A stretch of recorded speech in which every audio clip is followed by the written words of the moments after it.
सब बोलो दुर्गेश्वरी मात की जय। माता के 9 रूप। सबसे पहला जो है, पहले दिन शीलपुत्री। पर्वतराज हिमालय के यहाँ पुत्री के रूप में जन्म लिया था। इनका नाम शीलपुत्री हुआ। शीलपुत्री है कौन? ये पूर्व जन्म में ब्रह्मा जी के मानस पुत्र दक्ष प्रजापति के यहाँ सती रूप में जन्मी थी। ये भगवान शिव के साथ ब्याही गई थी, तब हवन कुंड में अपना शरीर त्याग दिया था। इनकी पूजा करने से अन्य शक्तियां प्राप्त होती हैं। इस बात को जरा थोड़ा सा ध्यान में रखें कि इनकी पूजा करने से अन्य शक्तियों की प्राप्ति होती है। अन्य शक्तियां क्या है? आप सब लोगों को इस बात के बारे में बखूबी ज्ञान है कि जो शक्तियां, आप जब शक्तिहीन हो जाते हैं, किसी के सामने खड़े नहीं हो सकते, किसी शत्रु से बात नहीं कर सकते, या किसी हर काम में आपको जब पराजय का मुख देखना पड़ता है, तो माता भगवती की कृपा से आपको जो पहले दिन की पूजा होती है, उसमें माता के पहले रूप से आपको आशीर्वाद की प्राप्ति होती है कि आपको कभी भी पराजय नहीं होगी और आपको ज्ञान की प्राप्ति होगी। दूसरे दिन माता के स्वरूप ब्रह्मचारिणी रूप की पूजा की जाती है। ब्रह्म का अर्थ है तपस्या करना। माता ने दूसरे दिन की जो माता है ब्रह्मचारिणी, इसमें जो माता का जो स्वरूप है वो माता ने तपस्या का बताया है कि कोई भी कार्य, आप जब कोई भी कार्य करते हैं तो बिना तपस्या के कभी भी कोई कार्य सिद्ध नहीं होता। आप जब माता भगवती की पूजा करते हैं, माता के जब 9 रूपों का ध्यान करते हैं, 9 दिनों तक आप पूजा करते हैं, तो आपको माता भगवती की भक्ति की प्राप्ति होती है। इस बात को ध्यान में रखें कि जब भी आप चाहे भगवान के किसी भी रूप की पूजा करें, आपके अंदर जब तक माता भगवती का आशीर्वाद की प्राप्ति नहीं होगी, आप कभी भी भगवत धर्म का अध्ययन नहीं कर सकते। तीसरे दिन चंद्र घंटा। नवरात्रि के तीसरे दिन मां चंद्र घंटा की पूजा होती है। इनके मस्तक पर चंद्र घंटा का आकार है, इसलिए इन्हें चंद्र घंटा भी कहते हैं। इनके 10 हाथ हैं और ये हर समय युद्ध के लिए तैयार रहती हैं। माता भगवती का ये रूप कैसा रूप है कि माता भगवती के हाथों में कितने 10 हाथ हैं और 10 हाथों में क्या है? अस्त्र शस्त्र, और ये हर समय युद्ध के लिए तैयार रहती है। माता भगवती ने जब इस संसार में जब राक्षसों ने आक्रमण कर दिया, देवताओं का जीना मुहाल कर दिया, यहाँ तक कि पृथ्वी लोक पर रहने वालों का जीना मुहाल कर दिया, तो माता ने अपने हाथों में अस्त्र शस्त्र धारण किए। वो किन के लिए किए? वो उन राक्षसों के लिए किए जो धर्म का नाश करना चाहते थे, जो धर्म को हानि पहुंचाना चाहते थे। तो हमें माता के इस स्वरूप का ध्यान करते हुए माता भगवती से विनती करनी चाहिए कि हे मां, आप हमारे और कुटुंब की रक्षा करो, हमारे सनातन धर्म की रक्षा करो। चौथा, कोष्मांडा। जब सृष्टि में कुछ भी नहीं था, सिर्फ सृष्टि की रचना करने वाली मां जगदम्बा है। उनकी यहाँ 8 भुजाएं हैं, इसलिए इन्हें अष्टभुजा भी कहा जाता है। चौथे दिन जो आप पूजा करते हैं अष्टभुजा देवी की, जिसके माता के जो 8 हाथ हैं, आप उनकी पूजा करते हैं। ये वो माता भगवती है कि जब संसार में कुछ भी नहीं था, जब कुछ भी नहीं था, ना सृष्टि थी, ना धरती थी, कुछ ना सूर्य था, ना चंद्रमा था, तब माता ने सृष्टि की रचना करी थी। आपने देवी भागवतम पुराण में इसकी कथा विस्तार पूर्वक सुनी है कि देवी भागवतम पुराण में माता भगवती ने सृष्टि की रचना कैसे करी। हर चीज का आरंभ और अंत माता से ही होता है। 5वें नंबर पर 5वीं जो नवरात्रि होती है, उसमें स्कंद माता की पूजा की जाती है, जिसकी 4 भुजाएं हैं। कार्तिकेय जी को स्कंद भगवान भी कहा जाता है, इसलिए इनको स्कंद माता के नाम से जाना जाता है। स्कंद माता कमल के पुष्प पर विराजमान रहती हैं, इसलिए इनको परमहंसा देवी भी कहा जाता है। और ये सिंह पर सवार रहती हैं। माता स्कंद माता जो है ये शेर पर सवारी करती हैं और इनकी गोद में एक बालक होता है। वो बालक कौन है? वो बालक कार्तिकेय जी हैं। माता ने जैसे अपने बालक की रक्षा करी थी, तो आपने अगर किसी तस्वीर में या कभी आपने वीडियो में या फिल्म में देखा हो, तो माता ने अपनी गोद में एक बालक को बिठाया हुआ है और वो बालक कौन है? कार्तिकेय जी की रक्षा करती हैं, कार्तिकेय जी को अपनी गोद में बिठाती हैं। इस तस्वीर का मतलब क्या है? इस माता के इस जो चरित्र है इसका अर्थ क्या है? तो इसका अर्थ ये होता है कि हम सब माता की संतान हैं। जब हम माता की संतान हैं तो माता जैसे कार्तिकेय जी को अपनी गोद में बिठाती हैं, उनकी हर इच्छा पूरी करती हैं। जैसे माँ, आपने बचपन में भी याद होगा आप लोगों को कि माँ आपको अपने बचपन में गोद में बिठाती थी और आपकी हर प्रकार से सेवा करती थी। तो ये माता भी इसी तरह कार्तिकेय जी की तस्वीर है। लेकिन हम सब के लिए एक नसीहत है कि माँ भगवती हमेशा हर रूप में आकर अपने भक्तों की रक्षा करती हैं, अपने भक्तों की उसी तरह रक्षा करती हैं जैसे एक छोटा सा बच्चे की माँ हिफाजत करती है। इसी तरीके से माँ हमारी हर आस को, हर ख्वाहिश को पूरा करती है। देवी कात्यायनी, छठी नवरात्रि को जो हम पूजा करते हैं, देवी कात्यायनी जी की पूजा करते हैं। ऋषि कात्यायन ने बहुत समय तक मां भगवती की तपस्या की थी। इनकी इच्छा थी कि मां भगवती इनके घर में पुत्री रूप में प्रकट हों। तब श्री त्रिदेव ब्रह्मा विष्णु महेश के तेज से जब माता भगवती प्रकट हुई थी, जिसने महिषासुर का नाश किया था। एक ऋषि थे कात्यायन, उन्होंने बहुत समय तक माता की भगवती की आराधना की, मां जगदम्बा से प्रार्थना की कि हे मां, आप मेरे घर में पुत्री रूप में प्रकट हो। तो मां ने उनको दर्शन दिया और कहा कि मैं बहुत जल्द तुम्हारे कात्यायन नाम से प्रसिद्ध होंगी संसार में। जब महिषासुर ने संसार में सबका जीना महाल कर दिया, वो इतना शक्तिशाली था कि किसी को भी अपने निकट नहीं आने देता था। तमाम देवताओं को पराजित करने में उसमें सामर्थ्य थी, इतनी शक्ति थी कि वो देवताओं को पराजित कर सकता था। तो माता ने अपना जो रूप लिया महिषासुर को मारने के लिए, इसलिए इसको महिषासुर मर्दनी भी कहा जाता है। तो माता ने जब अपना ये रूप लिया तो इस रूप से उन्होंने महिषासुर का वध किया। जब भी नवरात्रि आ रही है, इसी में 9 दिन और 9 रातों तक माता ने महिषासुर का वध किया था। महिषासुर के साथ युद्ध करके उन्होंने उनका वध करके उन्होंने अधर्म का नाश किया और धर्म की जय जयकार करवाई। तो इसलिए हमें कभी भी संसार में कभी भी इस बात से, इस कथा से हमें ये अर्थ प्राप्त होता है कि हमें इस संसार में कभी भी रहते हुए अपने ऊपर कभी घमंड नहीं करना चाहिए।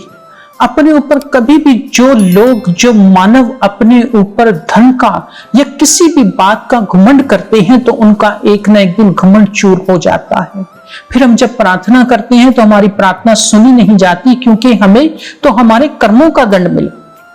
लेकिन इसका क्या अर्थ हुआ कि हमें इस बात से सीख लेनी चाहिए कि हमें माता भगवती के दर्शन करने के लिए, माता भगवती के चरणों में नमन करने के लिए हमेशा सबसे पहले प्रार्थना करनी चाहिए कि हमारे अंदर कभी भी घमंड ना आए।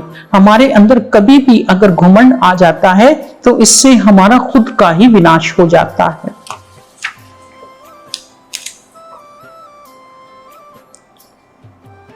सातवें दिन जो हम पूजा करते हैं वो महाकाल रात्रि की पूजा करते हैं। काल रात्रि का शरीर घने अंधेरे की तरह काला है।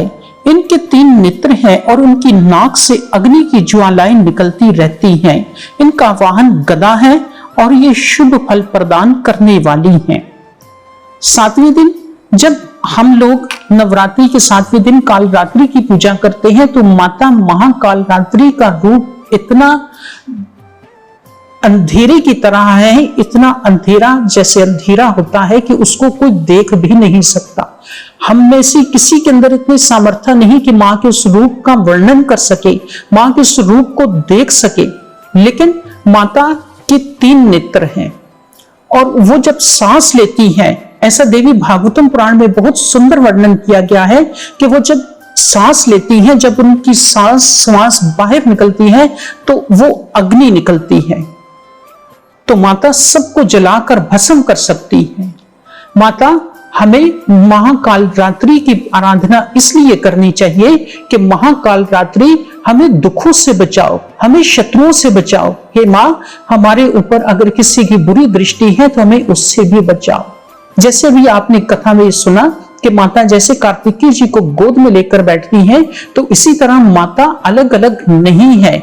माता के सब रूप एक जैसे हैं। वो माँ है, वो किसी भी रूप में आपकी सहायता के लिए नौ दुर्गा में से किसी भी रूप में घर में आकर प्रवेश कर सकती है, आपको आशीर्वाद देती है, आपके हर मनोकामनाओं को पूर्ण करती है और आपके तमाम दुखों का विनाश करती है। 8वीं नवरात्रि के दिन महागौरी की पूजा की जाती है। इनका रंग गोरा है, इनकी आयु 8 वर्ष की है। महागौरी की पूजा देवी भागवतम पुराण के अनुसार महागौरी की पूजा जो हम करते हैं, वो सबसे पहली बात तो यह है कि महागौरी की जो आयु इसमें बताई गई है नौ दुर्गा में, वो 8 वर्ष की है। वो 8 वर्ष से कभी भी बड़ी नहीं होती, वो 8 वर्ष की ही रहती हैं। जैसे संत कुमारों के नाम सुना होगा, 4 संत कुमार जो थे, आज भी लाखों करोड़ों साल गुजर गए लेकिन अभी भी वो 5 साल के बालक ही हैं। तो इस तरीके से महागौरी भी 8 वर्ष की ही है। महागौरी की पूजा करने से हर मनोकामना पूर्ण होती है, हर दुख और हर तकलीफ इंसान का दूर होता है। नवरात्रि के 9वें दिन सिद्धिदात्री की पूजा की जाती है। इनकी सवारी सिंह है और ये कमल के पुष्प पर विराजमान है। जो सिद्धिदात्री है, इनकी पूजा 9वें दिन की जाती है। जब हम 9वीं नवरात्रि को इसकी पूजा करते हैं तो इस दिन क्या होता है कि माता का जो रूप है इसका सिंह के ऊपर है, शेर के ऊपर ये विराजमान होती है। लेकिन इनका जो एक दूसरा रूप है वो कमल के पुष्प के ऊपर, एक फूल के ऊपर, कमल का जो फूल होता है उसके ऊपर भी विराजमान होती है। हम माता को जब फूल चढ़ाते हैं तो इस बात का ध्यान रखें कि आप किसी भी देवी देवता को, भगवान को जब फूल अर्पण करते हैं तो फूल का मुख अपनी तरफ नहीं होना चाहिए। डंडी का मुख हम अक्सर तस्वीर की तरफ या मूर्ति की तरफ करते हैं और फूल का मुख अपनी तरफ करते हैं, ऐसा नहीं होना चाहिए, बल्कि डंडी का मुख अपनी तरफ और फूल का मुख माता की या भगवान की तस्वीर के या मूर्ति की तरफ होना चाहिए। तो माता फूल में, कमल के फूल में विराजमान है, तो इसका अर्थ क्या है कि माता निहायत शीतल है। माता बहुत ही, उनका मन जो है वो इतना नरम मिजाज का है कि वो अपने बच्चों के लिए हर वक्त अपने बच्चों के लिए उनकी हिफाजत करती हैं।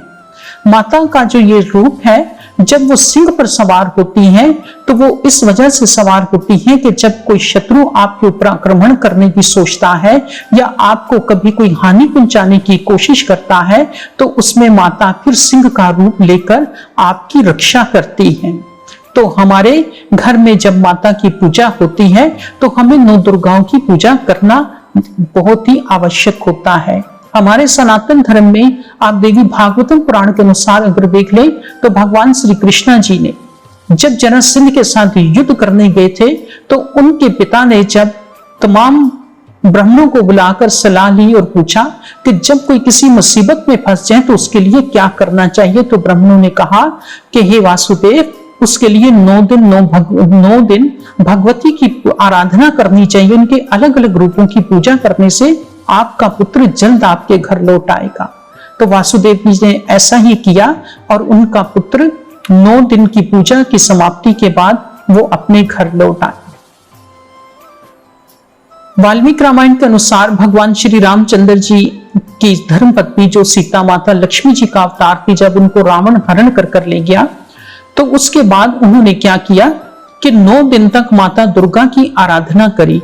नौ दुर्गा की आराधना करी और उन 9 दुर्गा की आराधना करने के लिए उन्होंने जंगल में बैठकर माता से आशीर्वाद प्राप्त किया कि हे माँ, मुझे इतनी शक्ति दो कि मैं रावण का वध कर सकूं और सीता को जो हरण कर लेकर गया है, मैं अपनी धर्मपत्नी को खैर खैरियत से वापस लेकर आ जाऊं। तो जंगल में भगवान श्री रामचंद्र जी ने जो 9 दिन की सेवा करी, भगवान श्री रामचंद्र जी ने मीठे फल और मीठा भोजन देकर और जल से माता भगवती की आराधना करी है। भगवान श्री रामचंद्र जी के पास कोई भी हवन की सामग्री नहीं थी। उन्होंने 9 दिन बैठकर माता की ऐसे ही पूजा करी। तो माता हमारी श्रद्धा की भूखी है।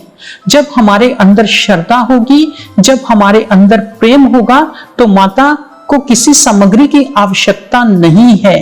हम 56 प्रकार के भोजन लगा ले, अगर हमारे अंदर वो श्रद्धा नहीं है तो वो हमारे भोजन बेकार होते हैं।